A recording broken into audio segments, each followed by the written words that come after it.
The Brandon Peters Show may contain explicit language and detailed plot points. For more information on the show, stay tuned to the end of the episode.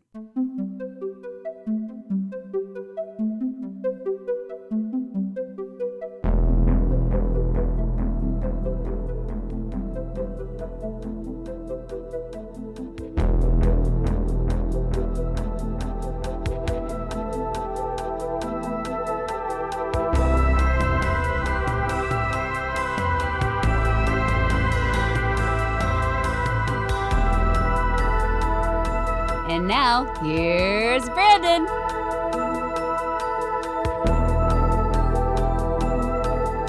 Happy holidays to everyone. Welcome back to the show on a Friday. This special holiday episode is brought to you by my lovely guest, author of Bastards of the Revolution and the upcoming book, Columbidae, A Pigeon Mystery. I'm kidding. I made the second one up. It's Pres Maxson. What's up? Yes, thank you for having me. So but now I might be inspired to write Columbidae. You never know. Mm-hmm. You foreshadow episodes of my show. I'm going to foreshadow books that you write. There you go. That's fair. That is 100% fair. Maybe Netflix can give you the Ryan Johnson deal, and you get like a bunch of millions to make sequels to your mysteries. Let's hope. But so far, Netflix has shown zero interest in me. Other than renewing my subscription. That's true. Yeah, so like I mentioned, we're discussing today the 1987 television special, A Muppet Family Christmas. Friday. Merry Christmas, Kirby! A holiday treat that's meant to be shared. It's time I gave you your present. Cookie! Gather round for a Muppet Family Christmas. Ho, ho, ho! And you foreshadowed or planted the seed for this back in February of this year, so like 10 months ago, and I stuck to it. Good. Thank you. And you were like, you don't have to do that. You can cut. Nope. I'm gonna stick to it because that's a good idea. Well, it's that time of year. Yeah. And you don't have the holiday season without a Muppet Family Christmas. Call it my personal hot take if you want, but this is the best Muppet holiday product that has ever been released. And the Christmas Carol stands are going to come after you at Pres Maxson on Twitter. I hope they do. Come at me, you little B words, because this is pure gold. It's pure gold. It's pure gold. So, yeah, what draws you to this one? Okay. My story begins back in '01. Mm-hmm. I don't know, maybe '02. I can't remember. But I was at the University of Iowa, a fresh-faced young collegian with the whole world ahead of me, really. Okay. And one day I'm walking through the bookstore on campus, and there in the DVD bin is a DVD for the Muppet Family Christmas. And okay. I remembered at the time I was kind of like, well, did I see this when I was a kid? Like, the cover looked familiar. Mm-hmm. And as soon as I got home and put it in, I lay down in bed and I put it in, and I just remember thinking, yes, I remembered it from when I was a kid, but not well enough to be able to just know what was going to happen. So I was kind of rewatching it for the first time. And it was I think the DVD was the actual, like, a truncated cut. The VHS, I was going to talk about, too. Yeah, but yeah, we can talk about that right now. And I was so disappointed. I was so disappointed that it was only 45 minutes. I was like, this is amazing. Like, it has, what draws me to it, to answer your question, it's got a nice, like, home kind of feel. Mm-hmm. It's almost like an episode in a bottle thing where they show up, and you cut away to Piggy every now and then, but it's really just what happens in this one location to one group of characters. And I think the biggest charming thing for me was already by the time I was in college. I mean, obviously Jim Henson had passed, a decade and a half earlier or something. Yeah. But this was all original voices and cast, Henson, Frank Oz, the whole crew. Yep. And when you watch a Muppet movie nowadays, you don't get that. And so it just teleported me right back. Yeah. And there's a lot more I can say about it, but that answers the question. That's why I continue to be drawn to it now. Yeah, and I it's similar to you. When I watched it for this, I was like, I think I saw it. Like, there were glimpses that were striking me as familiar, but not as a whole. Like, I don't know. I was 5 when it aired. If I caught it on a re-airing, I don't know. Uh, whether or not I did, it doesn't matter because it fucking rules. Yeah. It's really awesome. And like, yeah, there's something about the idea of the Christmas special on television that's absent nowadays. I don't know that they do something like this where everyone would gather around. I will say that the Guardians of the Galaxy holiday special got it right in terms of these kind of things. I agree. It felt very akin to these, and by the way, shout out to my man Murray, bass player of the old 97s. Mm-hmm. Oh, yeah, in the Guardians of the Galaxy, and I totally agree. The special nailed it. The band nailed it. Mm-hmm. I'm a bigger fan of the old 97s than I am Guardians of the Galaxy, but I'm here for it. Yeah. So I agree, but like, didn't this take you back to a time when you did? I remember I got the TV guide. I would have been 8 when this came out. I got the TV guide. You see it coming up. They're on the cover, or there's a little blurb about them inside, and it was just like, whatever night of the week it was, like, I am ready for Friday night. I know where I'm going to be Friday night at 8 p.m. or whenever it aired. Well, that's where it's part of the magic. You scouted these things like when you were a kid, because you did. Because I would be like, okay, I need to see Rudolph. When's that one coming on? Frosty. There was also any of the like Rankin Bass ones with the like the original Grinch. Stop motion stuff. Yeah, the Grinch. The stop motion stuff. Like I had to watch that one. The Disney Christmas Carol one with Mickey Mouse, it scared the shit out of me. That one I had to dare myself to watch every year. Then there'd always be those variety show specials that were just garbage, but we loved them. Where they're just like filming a stage or something, and the Smothers Brothers like Christmas special, like it was like the junkiest. If those were our norm, those started dying out in the 80s at some point. They were like the hangover from the 70s, where it's just like, we're just gonna have celebrities on stage and sketches and musical numbers, and there you go. That's what you're getting. But they would, California Raisins, they had a Christmas special. Yeah. You remember that? Yeah. I remember. One of my favorites I've mentioned on here before is the Pee-wee's Playhouse Christmas special. That's a really great one. Or holiday special. I think he just called it holiday special because he talks about Hanukkah and stuff in that one too. That one's great. And my kids, we've already watched it this year. Just to follow up with my listeners, when I was talking about Pee-wee's Big Adventure, we went to put up our tree, and they wanted to watch Pee-wee immediately. That was the go-to. So it's a good special. Well, we are. So cool. I feel like we're awash in childhood holiday special charm, which, I mean, to bring it back to the Muppets here, they are the perfect embodiment, because I don't remember what year Henson died. I want to say 89 or 90. It was like he died when he was making the Teenage Mutant Ninja Turtle movie, because he did the Turtles for that. And that's basically what killed him, because he was overworking himself and he wouldn't go to the hospital. So that was the movie he died. It was the last movie he was working on when he died. So it was like 90 or 91. I was gonna say it would have to be 91 at the very latest. I remember my mom picking me up from school and on the way home in the car, like breaking the news. Yeah, it was released 1990. That's when he passed away. Yep.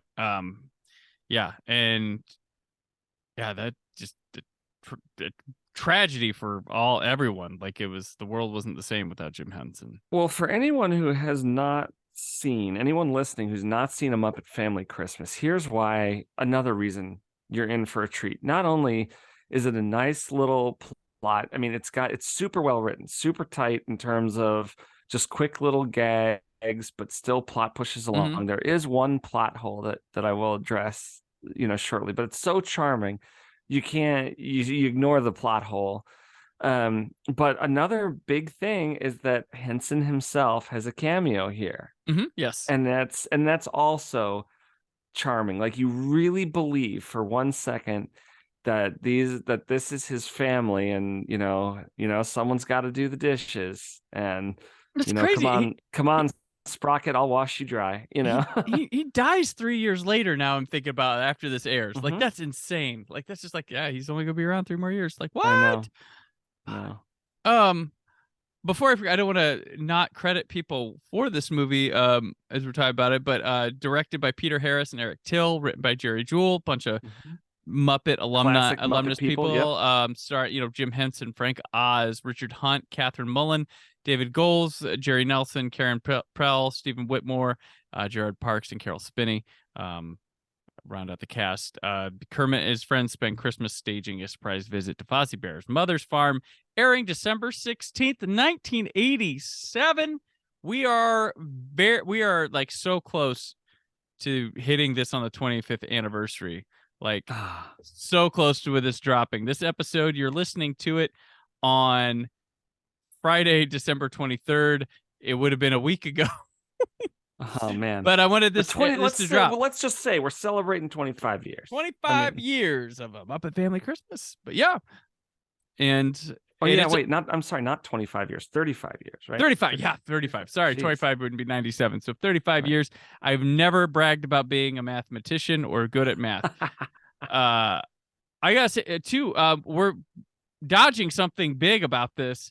This is a crossover movie of all these things. We have, and this is what caused the problems for your DVD and the VHS release of it.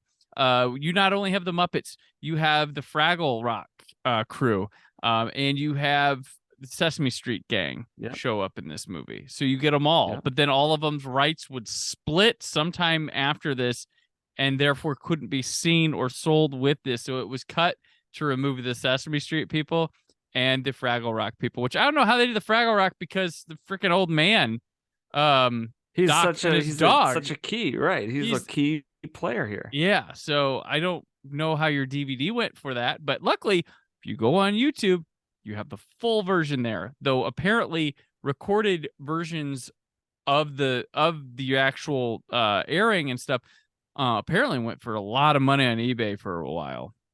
So back in the day. Even my DVD went for like $100+ on eBay shortly after, I realized I had something special. I call it within the first like 10 years, Yeah. Actually my DVD was not that badly truncated. Okay. It still had the Fraggles, still had all Sesame Street. The stuff that was let's see, the stuff that was truncated there was an entire song with Fozzie and his snowman outside. Okay, yeah. That song got cut, and then there was a Rolf song, I think Sleigh Ride. When he sits down at the piano, he's like, I love out-of-tune pianos, and he like starts like a song, and the DVD cut away to something else, but he like really did play that song. That was the only two spots that weren't on the DVD. Was the snowman like considered a Fraggle? Is that why he got? I don't know. I mean, the snowman was still in it. It was just his song that was cut. Okay. So cut for maybe was there? I wonder if there was a glimpse of some other character that couldn't be seen during it, and so they just decided they couldn't chop the song or something. So they just maybe they didn't want to go back to like the master and re-edit the thing, so they just chopped rather than Perhaps. trimming. That's so weird. Yeah. Well, speaking of the old man, here's the funny thing about him, and here's where we can talk about.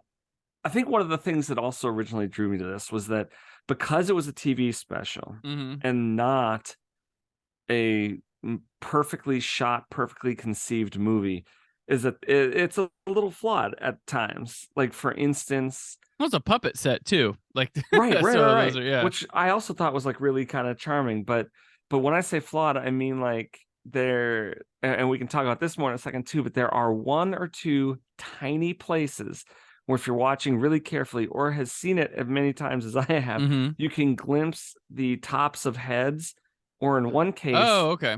A full-on human puppeteer's face that made it through to the final cut.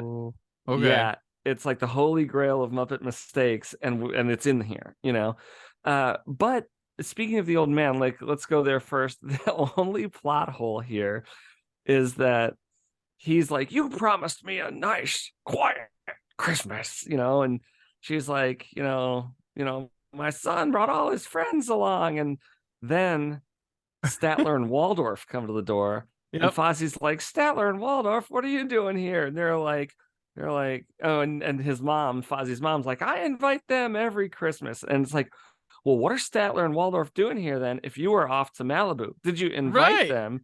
Did you invite them? And the joke was that you were going to be gone. That's cruel.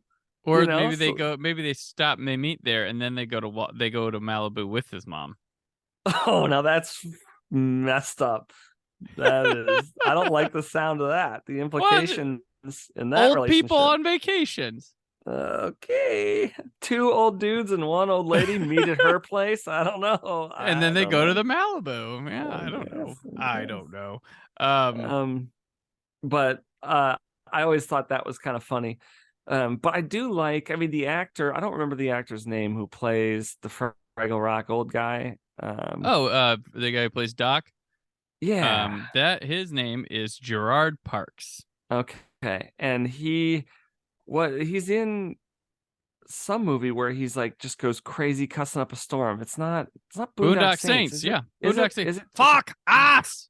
Yeah. Right. Yep. And so I remember I actually saw Boondock Saints after, obviously after this, and it was a shock to my system. It was like the Fraggle Rock guy could do that. Yeah. But I think he handles it nicely, the way he he starts out maybe in sort of an adversarial role, but then in the end, like really like kind of embraces the family thing and is like, oh, here we are, we're part of it, Well, and he helps. Yeah, Miss Piggy gets caught out in the cold, and he's like, no, I got this. Don't you worry. He's like, no, that's what we do. People need help. We got to help them. Exactly.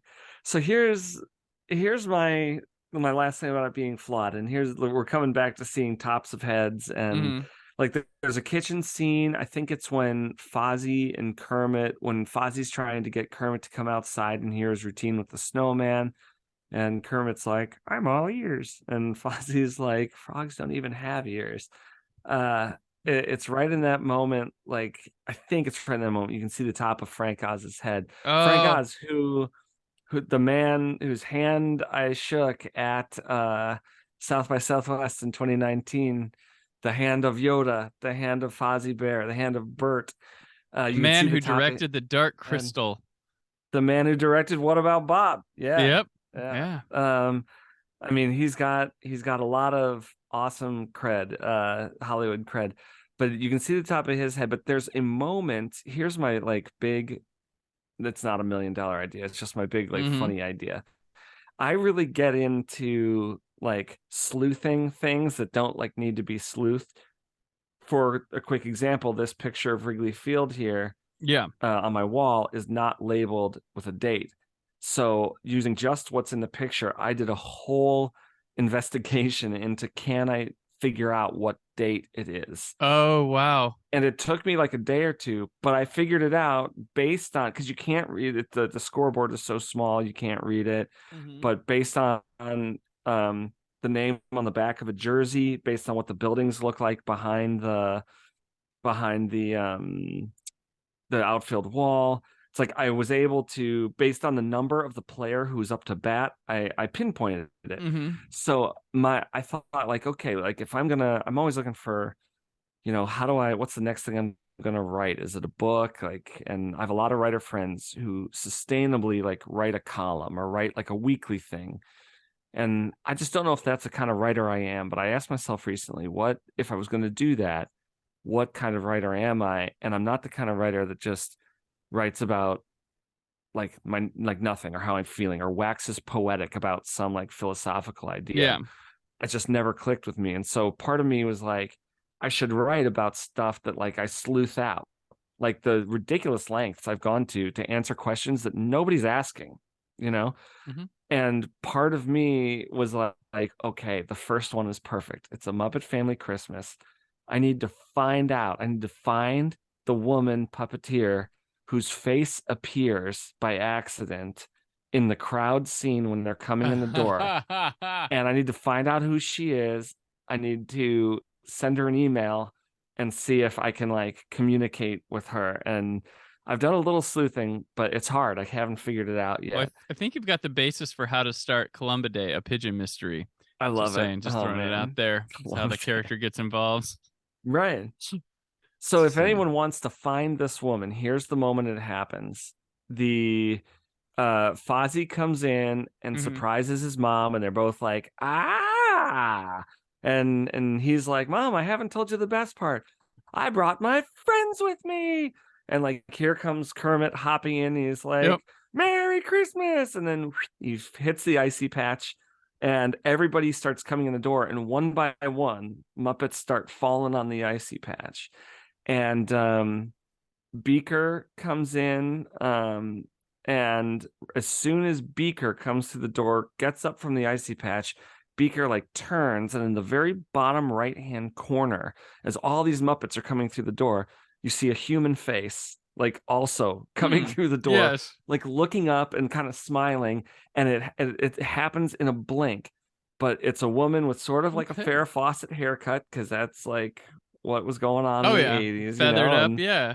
feathered up, and she's like clearly having a good time. Like you can't tell who she's operating because it's a Mhm. whole crowd of Muppets, but she's like kind of inching through the door with all of them. And it's a kind of thing where if you're an editor, you probably, or if you're the director in the moment, you probably don't notice her and probably don't realize you need to reshoot, and it makes it all the way, you know? So yeah, I've always been like, who is that woman? And I looked up as many of the women from the credits that I The could. puppeteers. Yeah, the puppeteers. But I mean, here's a scene where you've got 20 Muppets acting individually. And I was Right, like, there's that gotta be a could be lot. like a production assistant or something that's uncredited. Like you just don't know, you know? Or I So wonder if they I'm had still like, figuring that one out. I wonder if they had a device for like when a crowd of Muppet, like they all get on this like spindle type thing. Yeah. And like all wave back and forth or something. and there's like a couple people just marching them Maybe. through on some sort of thing. But I mean, what I Who is have in my this woman? head for what you're describing, is like the scene when the Sesame Street gang arrives. They're Mhm. coming down like two diagonal lines, and they're all like Right, hopping yeah. in, you know, like as yeah. right. But And the this coming Fraggles in the too, yeah. door, yeah, exactly. And this coming in the door though, right at the beginning, I don't remember the exact timestamp on YouTube. But when they come in the door right at the beginning, it's like it's so random. Like you believe a crowd of Muppets individually with individual motor functions are coming through the door, which leads me to believe it could have just been like a full-blown crowd of production assistants or like someone's son or daughter just who has an empty hand to like bring it, like hop a Muppet through a door, you know? Right. No, there's probably like the guy giving the coach type speech of like, all right, you guys, it's gonna get crowded. Some of you are gonna bump each other, step on each other, whatever. Just for the love of the game, for the art, you got to keep this. Yep. Just keep your faces. Everybody's happy. Just keep it going. Just keep it going. Just keep going And through. you gotta believe there was a production assistant somewhere along the line who was like, yeah, I got to be Gonzo for one take. You know, I got He's gonna to do a be... whole convention circuit. Gonzo. Yeah, exactly. It's like, oh, we got Margaret's face in there for like a split second. Is that gonna... No, I want to see it. Exactly. But then also too, they like back in the day with like things like this, they would know things would be there and let them go because these were going to be seen on only like small CRT TVs, It's gonna air broadcast one time, basically. analog, and nobody's going to catch it. No one's going to see it. How many people are going to tape it? Like that's the thing. And then as time goes by, clarity gets better. I don't know if this has ever been fully remastered, but yeah, people are gonna. Yeah, they probably never imagined there would be a fully dedicated amateur hour podcast dedicated to talking about it. with two guys talking about I think Muppet. I really dropped the ball because the dream is to find that woman and have her talking with us right now. That was it's all good. We'll find her. We'll catch up with her. I love it. We'll catch up with her. Maybe she did some other Muppet specials. By the way, Frank Oz, director of Bowfinger, that movie rules. Check it out. Really, anyway, Bowfinger, Beaufinger, yes. Beaufinger is a restaurant in Paris spelled Bowfinger. Oh, really? For a while, we thought it was pronounced Bowfinger, but it's not. Yeah, it's gonna make a great piece of Columbus Day. Anyway, interesting. All right, give me the details. Well, let me go on record as also saying, and I don't care if there's a hot take or not. I know that Muppet Christmas Carol has a lot of traction. Okay, but there are other Muppet Christmas products out there. Yes. Films, whatever. I'm trying to remember what they're called, but there's like a Muppet Christmas Letters to Santa or something. Mm-hmm. I want to say there's like sort of one more that I'm missing that might just be Merry Christmas from the Muppets or something. I'm trying to remember. There is a lot of Muppets. Like they are a holiday commodity. I'm going to tell you every one of them because the Muppet Christmas Carol though, there are a lot of other takes on the Christmas carols. So like you can go with theirs, you can go with other ones. There's Muppet Christmas Carol. It's a very merry Muppet Christmas movie. Mm-hmm. I think I remember that one. A Muppet's let's see. A Muppet's Christmas Letters to Santa, The Bells of Fraggle Rock, John Denver and the Muppets, A Christmas Together. These might be albums. Well, that one, that album, if you can find the John Denver Muppets album, I mean, that's gold. Like that's holiday gold right there. Gotcha. There's also a Sesame Street television special. I want to say Christmas comes to Christmas Sesame Eve Street. on Christmas Eve That's on it. Sesame Christmas Street. Eve on Sesame Street. That is extremely charming. But most of the other Christmas stuff from the Muppets, obviously a Muppet Christmas Carol is very good, but I stand by what I said earlier. I think it's trumped by Muppet Family Christmas. But I mean, most of the other stuff really left me wanting more of the Muppet Family Christmas, and it's just like other stuff, like Letters to Santa, a very merry, like both of those. I was not a huge fan of. Well, there's a looseness and a zaniness that goes with the Muppets that's here that doesn't happen in something that's more structured, like a Christmas Carol that has to follow along with the story and hit those beats and play serious a bit. And this is just kind of, all right, here's a scenario. Let's let the Muppets fly. Not like they're doing improv or anything, but it feels just like a natural 45 minutes of chaos. We're going to start here. We're going to get here. And, things like one thing that happens with these specials too, got to have the songs. You got to have Christmas songs. Do they do original songs here or do they do, your normal, your classics, which they go for classics here. And I was counting down. I was like, they start with, we need a little Christmas to open, which is great. Just watching Muppets in a truck singing it. And I love the idea, the way it's shot here, because they got to run the credits for it during it. And they just have this one like kind of shot of the truck that won't show you the road or tires, but it has to show all of them in the vehicle. And then it has just a couple other angles of things. But today it would be like so overdone. But I like we have limitations and this is what we can give you with this. Right. I love that about it. But they go through and I was counting. I'm like, there are like 7 songs. They could release an album to go with the special.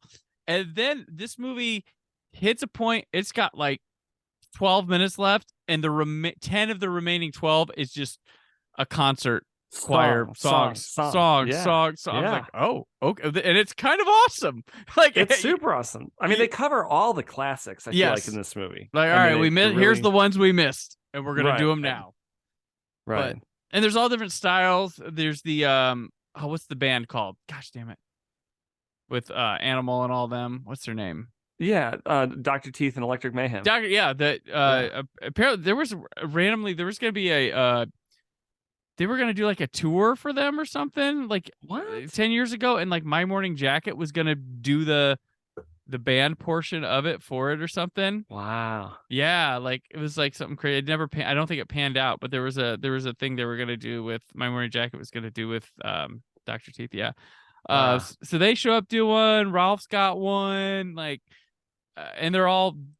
I enjoy watching the Muppets sing Christmas songs. Yeah, no, the music in this is super solid, super solid. Mhm. And I stand by what I said also about that John Denver and Christmas Yeah. and Muppets album. And I think some of the That is songs. a Stone Cold classic too. It That used to is. be around a lot more back when I was young. Yeah, same. It was like I mean, it'd come back into stores and be on an end cap immediately, I think. Oh, absolutely. And I think they cover some of the same tracks from that in this one, just minus John Denver. Obviously, John Right. Denver is not in this special.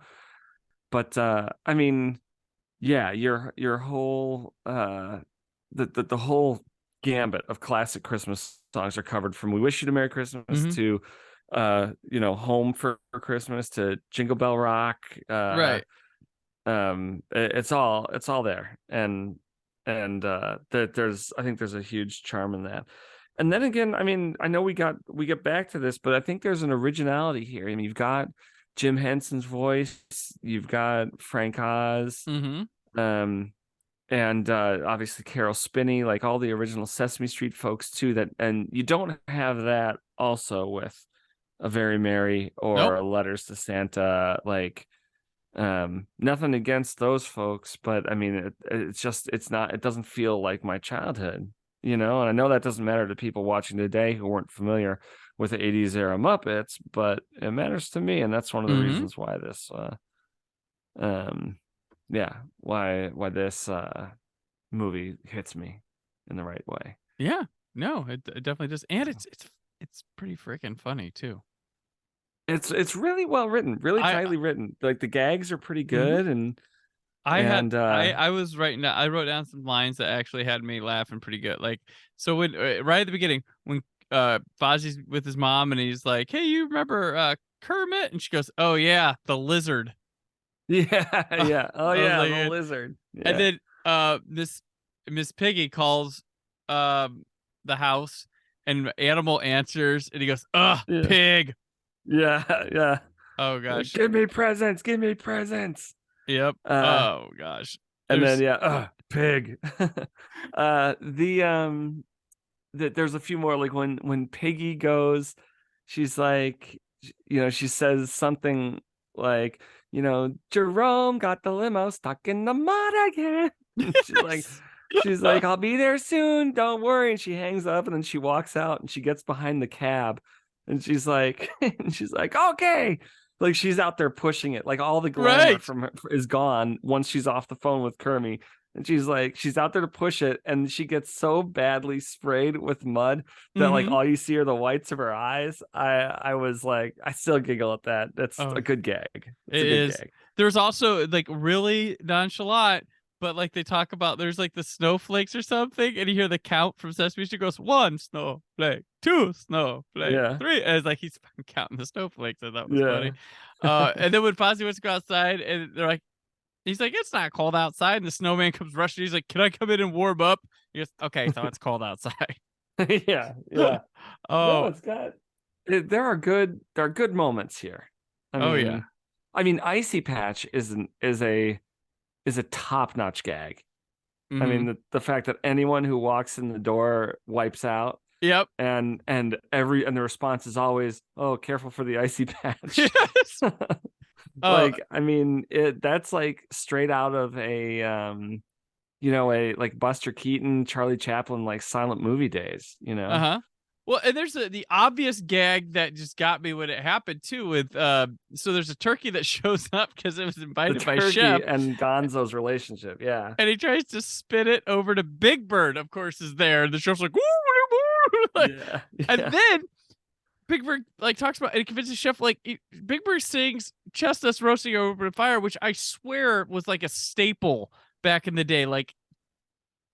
I feel that's one of the moments I'm like, gosh, I remember this. I feel like I would hear it on the radio even.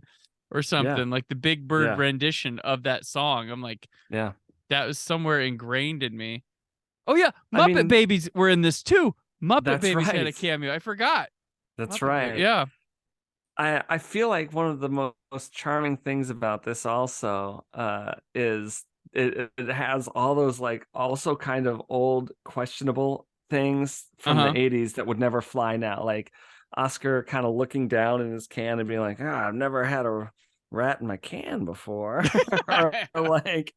or when they were like, send the chickens up to bed with Gonzo or something. Right. And what's oh, and like, I mean, I love the Swedish Chef, but the fact that that's like kind of a culturally insensitive portrayal of like bumsky bumsky, like that's definitely making fun of like an entire group of people. But what made me think of it right now when you said Big Bird and the chef, like that is such a funny interaction. The chef in need of a turkey, like can't see the difference between Big Bird and the actual Christmas turkey, Right. and believes that Big Bird is there to be eaten. That's a very well played gag, I think, in this movie and in the show. And here's the thing too with the chef though. If they let's say the Muppets were going now and they do a chef, it would be a very angry, stirred British man that talks to them. So maybe we look back at like, oh Jesus, but maybe it was at time more endearing, acceptable, because they would do it. They would just go for another stereotype now, which is the sharp talking Gordon Ramsay, British man, which so we see in like there's a movie called The Menu out right now where Ralph Fiennes does a play on that type of thing. So I've seen that. Like I don't think Disney has abandoned the chef.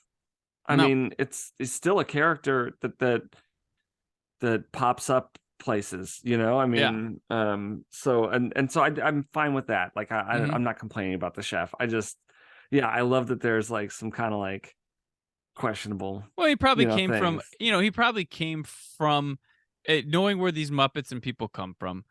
He probably came more so a parody of some sort of movie character before he was a parody of an entire people's. Like, I mean, the Count is obviously Bela Lugosi. It's Dracula. Right. He's not a, this is what people from Hungary are all like. Right. So I would imagine it's not from, I don't feel like the Muppets were ever from a place of, hatred or something, not from that was it's a strong word to say hatred, or I don't even think it's a place of ignorance. I just think it's a place of very specific, like the chef is a very specific person they're going after rather than an entire bunch of people. So I agree. I don't think there's any kind of, and if it offends, it offends somebody, and that's every right to be offended and speak about it. But I think knowing who the creators were, I don't think there was ill will in the creation of it. And if you point it out to them, they'd be like, oh, okay. Yeah. There's that. But, well, I will just say anyone watching who is out for a, something that they could watch with their kids, or it doesn't even matter if you have kids. I was a college kid way past the age, like the target age for this special, when it sort of charmed me into what my fandom now. Even though I saw it as a kid, I didn't remember it very well, and it, I don't think it needs. My point is, I don't think it needs to stir up any feelings of nostalgia for you to feel good about it. Like if you've never seen it, this is the perfect thing for you and kids to find entertaining. Oh yeah, and it's just such a pure. It's such a pure representation, a pure expression of why the Muppets were and are great. Right. Exactly. I'm definitely gonna revisit this again, maybe this year, maybe definitely next year for sure. I do like our kids watch it multiple times a holiday season, I'd say. Awesome. I make them, and sometimes they complain, but they always Huh. sit through it. They always talk about it.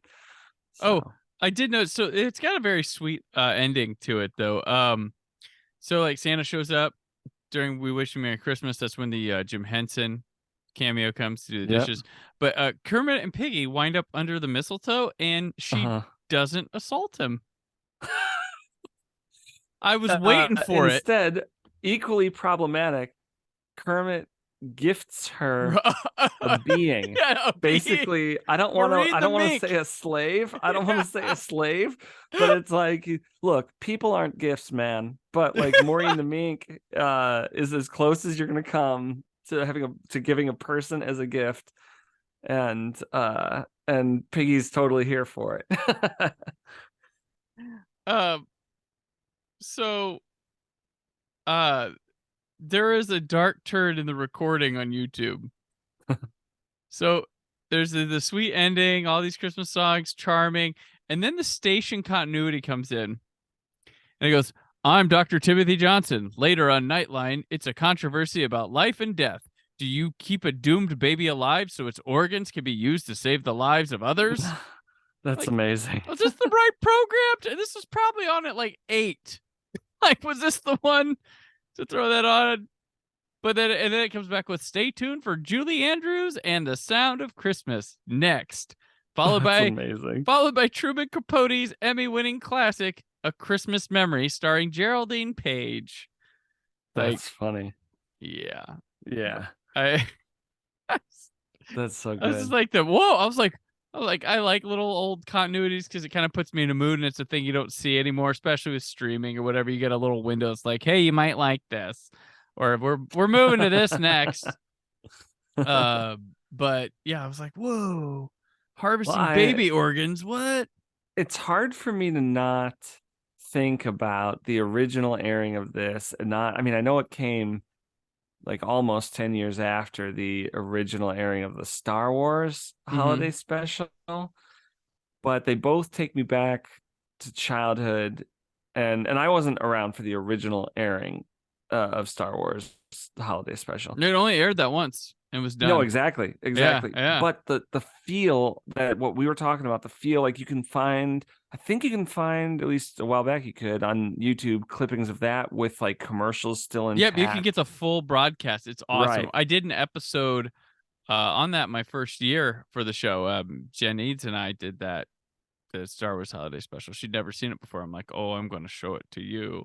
We watch it every year in this house. When I say we, me and everyone else just happens to be Can in they the make it house. through the whole thing? That's So my commitment is, I say to myself, I'm like, I am watching this every Mhm. year. And sometimes I'm doing work at the same time, whatever. I mean, because it is comically awful. No, it's you the know, dumpy obviously. 70s Christmas, like I was talking about Right. before, and some of, I mean, and it's really bad. Like that's the thing. It's got that sweet Boba Fett cartoon like snuck inside of it, but it's bad. Like it's Well, and I don't mean to compare Muppet Family Christmas like quality wise to it, because Muppet Family Christmas is so tightly written. It's so charmingly portrayed for us. The music is A+, like that's everything that the Star Wars special the isn't. Star Wars one's like 2 hours too, isn't it? It's long, and yeah. I don't remember how exactly long, but it's long. But it's like everything I just said. It's not charmingly presented. The music downright is terrible. Oh That's yeah. that's the only terrible funny part. The rest is just terrible. Yeah. I guess you can call some of the Wookiee conversations terrible No, it funny. is bizarre, the Wookiee Yeah, stuff. it's because you feel like you're watching some sort of like David Lynch thing going on, because there's no, I calculated it's like over 10 minutes before a human speaks English. Right. Like what was that? What was the thought of, in like with ratings there? Like you're gonna have a show that's all in a foreign language With no like subtitles, and no these weird things are subtitles. and there's the grandpa Yeah. one that just looks like it's going to eat somebody in a few I love seconds. that And grandpa. it's, I love that grandpa. oh yeah, never forget. But I really Yeah. do think that it's out there. Lucasfilm really just needs to bite the bullet, restore it, and show it to us in its original glory. Just It's time. Agree. It's time. Put it on Disney Plus. What's it gonna harm having the holiday special on Disney Plus?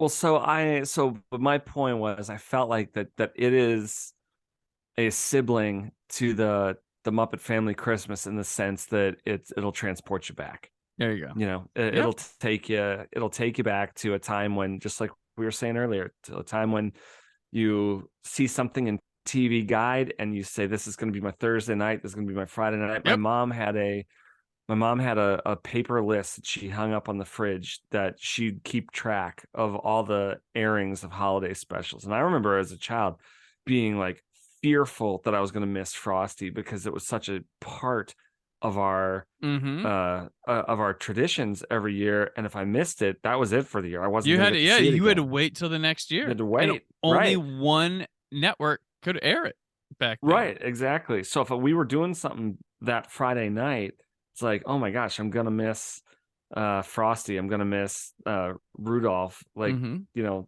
that was trouble. You know, I hear you. I was the same way. Like you had to, like, when they're gonna show those, gotta hit that one. Yeah. Yep. Muppet Family Christmas, I could not love anymore. And I hope someone comes after me for the Muppet Christmas Carol thing. I also love Muppet Christmas Carol, but it's not the same. Not the same. Yep. I fully endorse this as well. But that'll do, Pres. For this one, I appreciate you picking this out and coming on to talk about it. No problem. And you will be back to score the summer of '93 at 30 again this summer. Yep. Can't wait to hear the hit jingle. But where can people keep up with you this holiday season? What you got going on? Yeah, thanks for asking. My main method of contact is over on Instagram. You can find me at Pres Maxson, PresMaxson. I'm on Facebook, my author page, like it's Pres Maxson. And I do a little bit of music and kind of push books in both those places. I know you mentioned Twitter earlier. I have my Twitter account. I am like mostly retired from Twitter these days, but I happen to have it active right now because I got some work stuff to do for it. But I mean, through the holiday season, that's where you can find me. Beyond the holiday season, like you said, I can't wait to play a small part in the success of Summer of '93 at 30. But don't forget to catch me on this show this coming in 2023 when we talk about Club Dread, the greatest broken lizard movie of all time. Oh, okay. Club Dread. All right. There we go. I love it. I was like, what's coming he gonna sometime? Where is he gonna put himself next? Where is he coming gonna do sometime in 2023? Whenever Brandon needs to put one in there, and there's another guest cancels or something. We're talking Club Dread. Club Dread. All right. And I did not stutter. The greatest thing that Broken Lizard has ever done. All right. Mark my words. Okay. Fair enough. Someone made a beer fest reference to me like a week or so ago, and I was like, what, they're a beer fest? I'm like, oh yeah, I saw that in the theater. That's a good one. I mean, beer ago. fest is a really good one. Yes. But... wow. Okay. Club Dread it is. Look forward to that one. Because it's a slasher comedy. There you go. And I'm on Twitter and Instagram at Brad4KUHD, written work at WhySoBlue.com. Monday puts a capper on the Tim Burton series. Wait. Okay. Monday puts a capper on the Tim Burton series, but before then, if you're a Christmas enthusiast, have a merry one. A joyful Kwanzaa to those of you celebrating that one. Happy Boxing Day. And yes, belated Hanukkah to all you who celebrate it. That's exactly what I was about to wish people. Enjoy your holiday season. And it's okay if a Muppet Family Christmas isn't a part of it. I just hope everyone's with family and or people that they love to be around, not working too hard and enjoying a little slower season than sometimes some of the other seasons can feel. Right. And for those of you who just hate this fucking time of year, I hope you get through it with a smile on your face best you can. I get it. All right. Same. So yeah, happy holidays from Pres and Brandon here at the Brandon Peters Show. Thank you for listening. The Brandon Peters Show is a Creative Zombie Studios production. Produced by Brad Shoemaker and Brandon Peters. Written and edited by Brandon Peters. Announcer vocals by Jessica Alsman. Theme song by Metavari. Web design and show art by Brad Shoemaker with Brandon Peters. All music and clips featured in the episode are property of their respective studios, and no infringement is intended. Additional information on this and other episodes at BrandonPetersShow.com. For any inquiries, press opportunities, or sponsorship, contact mail at BrandonPetersShow.com. The show is available on Apple Music, Spotify, or anywhere podcasts are found.